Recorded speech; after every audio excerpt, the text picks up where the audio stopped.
Hello everyone, I welcome you all to the first video of the 12th module on the emergence of school counseling, historical perspective of role and function of school counseling.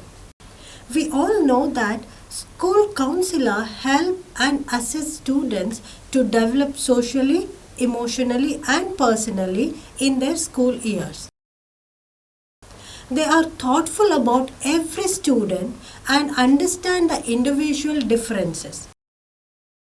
They are the ones in the school fraternity who realize that the classroom setting or school environment need not be similar to all students, which means the classroom environment that is good to one student need not be necessarily be good for another student. Every student differ and their perception differs. With these differences involved, school counselors try to make every student have a positive learning experiences. They not only help students to adjust well in the school climate and have good school experience and make the most in learning, they also prepare them for future by helping them to develop good personality and make right educational and career choices. School counselors also establish good rapport and communication among parents, teachers and the administrator. It will be more interesting to know the evolution of the role and function of school counselor in a historical perspective. So in this video, we will try to understand how the role of school counselors were evolved. The learning objective of this video is to apprehend the evolution of role and function of school counselor, to identify the stages of growth of school counseling. Annie Hickok, in her write-up, A Little History About School Counseling, has mentioned that the emergence of school counseling can be seen in three different stages, that is formative stage, transitional stage and contemporary stage.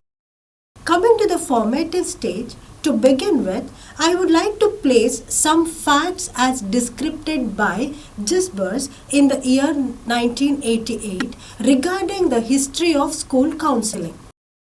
School counseling as a domain came into existence in the period from 1909 to 1920.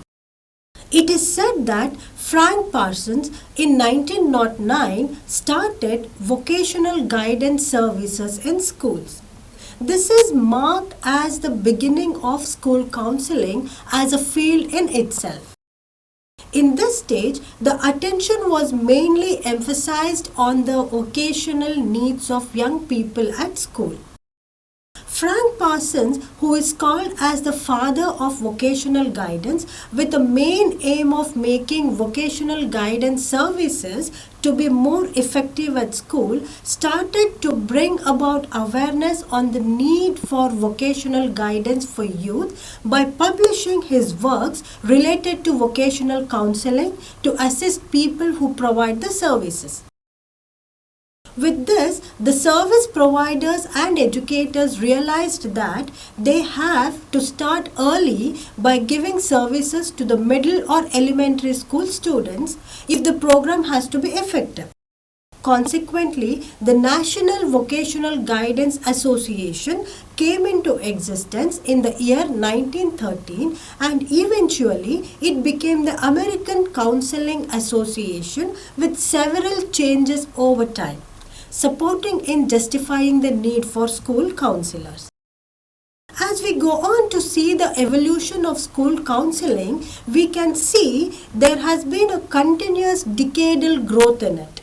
Every decade has brought in something new, a change, a different dimension, a new lookout in school counseling. As I mentioned, it all started in 1909 when Frank Parsons started with providing vocational guidance at schools. Subsequently, during the 1920s, personal adjustment came into existence, as in the importance was moved from vocational guidance to providing assistance in personal adjustment of the students. During 1930s, in this period, an effort was made to separate vocational guidance and guidance program. There was an addition in the roles of guidance counselors.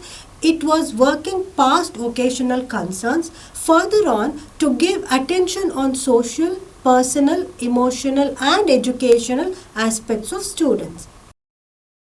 In this period, that is during 1930s, educational guidance got more importance and emphasis was more on educational guidance over vocational guidance.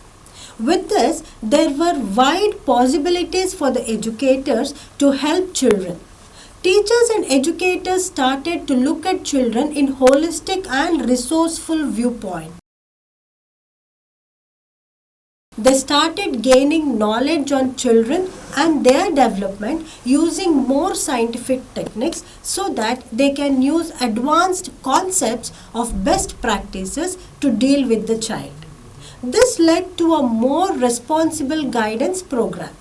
At that time, the term guidance was largely defined as helping children to make better adjustments to any life situations with respect to family and friends, health and work.